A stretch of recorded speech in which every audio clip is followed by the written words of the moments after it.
Iya. Jadi di sini siapa yang sudah memiliki usaha, Bu? Iya, Ibu Ani usahanya apa? Dagang. Iya, Ibu Nita jualan juga. Ibu Budi? Oh, belum berusaha.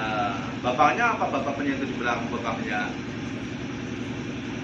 Di sawah ya, di sawah. Ibu itu yang di belakang? Oh, masih nganggur. Pingin punya uang, Bu? Ya, pingin, iya. Kalau pingin punya uang berarti kita harus berusaha atau bekerja. Dalam berusaha, bagaimana, Bu?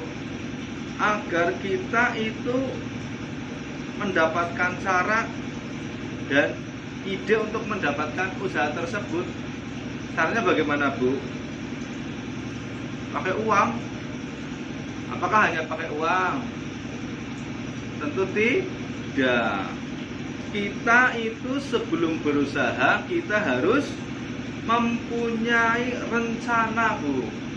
Jadi tidak hanya uang, kita harus punya rencana. Rencana yang matang agar dapat memberikan keuntungan yang cukup banyak dan juga berkelanjutan. Jadi dalam berusaha itu, walaupun usahanya itu kecil besar, kita itu harus mempunyai rencana yang matang agar usaha kita itu bisa mendapatkan keuntungan. Keuntungannya juga berkelanjutan. Sebagai modal awal apa, Bu, usaha kita? Uang? Bukan. Ternyata bukan uang ya, Bu ya. Uang memang salah satu modal. Tapi bukan itu. Sebagai langkah awal, kita harus mengetahui potensi apa yang ada di wilayah Ibu, wilayah Bapak di sini. Potensinya apa misalnya? Kalau di sini itu potensinya apa, Ibu? Ya, tanahnya subur. Tanah subur karena di daerah pegunungan, ya, Bu ya. Di daerah pegunungan, tanahnya subur itu bisa dimanfaatkan untuk apa, Bu? Bercocok tanam, ya. Cocok tanam. Tanamannya apa di sini yang cocok? Ya, singkong, betul sekali. Singkong. Apalagi, Bu? Kentang bisa, kentang. Kentang. Apalagi? Pisang, iya, pisang, iya. Dan juga masih banyak lagi. Selain tanahnya subur, di sini ada potensi apa lagi, Bu? Oh, dekat wisata, ya, wisata Kemit Forest dekat ya. Ya, bisa dekat tempat wisata. Ini juga berpotensi ya, Bu ya. Berpotensi. Kalau di dekat dengan taman wisata itu untuk apa, Bu, biasanya, Bu? Ya, menjual souvenir. Menjual es bisa. Menjual es. Apa lagi?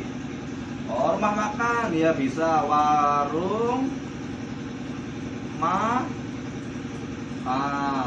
atau pecel, paredok itu bisa, Ibu ya. Itu jadi untuk mewujudkan usaha kita harus melihat potensi yang ada di wilayah kita, di wilayah Ibu, di wilayah Bapak di sini.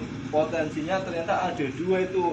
Yang pertama daerah pegunungan, tanahnya subur, dapat untuk bercocok tanam, singkong, kentang, pisang.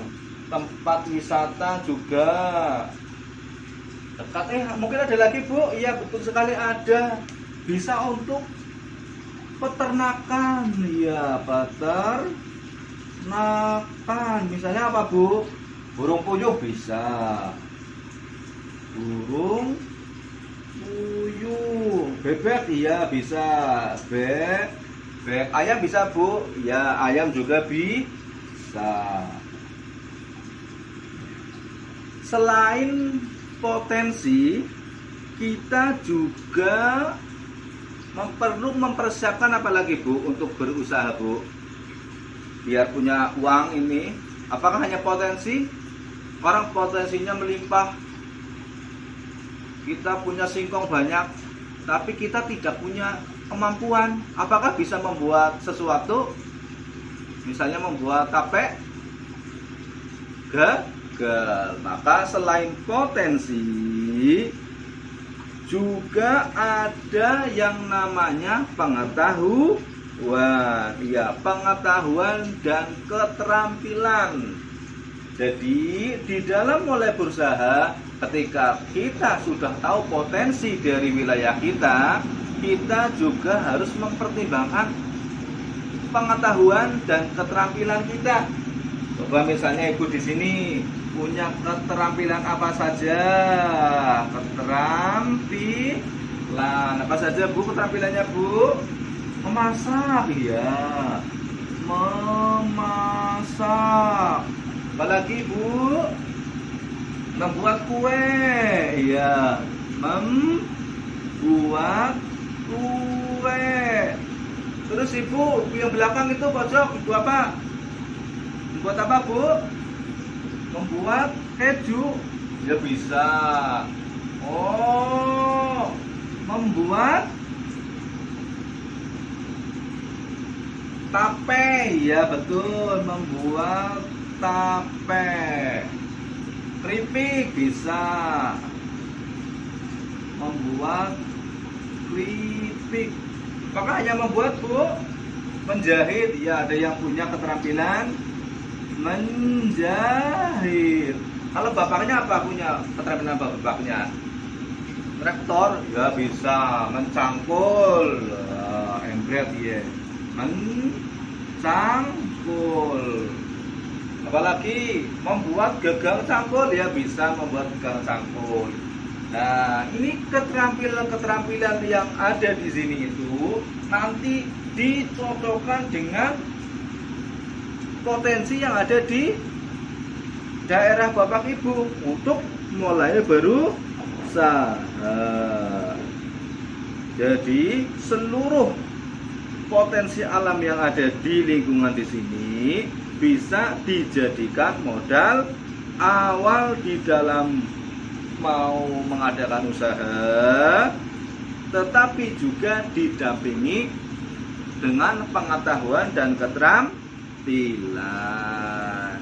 Baik, Ibu ya.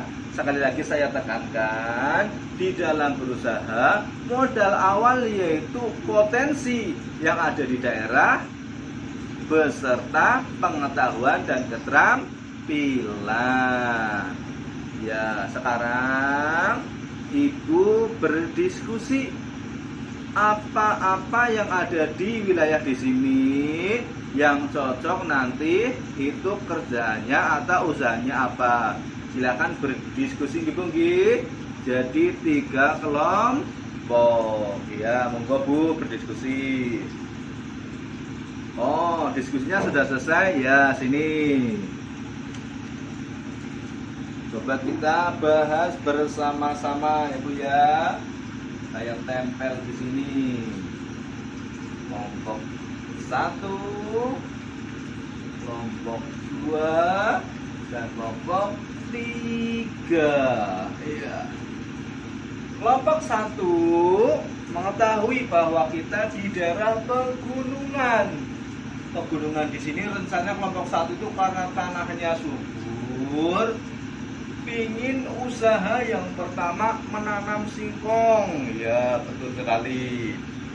Ada para ibu yang nanti menanam singkong, kemudian rencananya mau dijadikan tape singkong.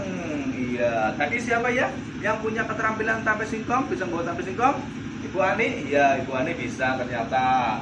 Kemudian selain tape singkong, ini ada juga bisa membuat keripik singkong. Ya, keripik singkong.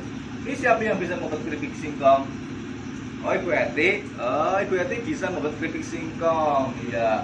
keripik singkong mungkin juga nanti bisa bervariasi, ada yang rasa manis, rasa pedas, rasa asin, ya bisa juga itu. Kemudian ada juga ini dari kelompok 2. Kelompok 2 dekat dengan taman wisata. Bisa apa usaha ini? Menjual souvenir. Ya, menjual souvenir. Selain itu juga menjual, bisa juga dijadikan tadi kelompok 1.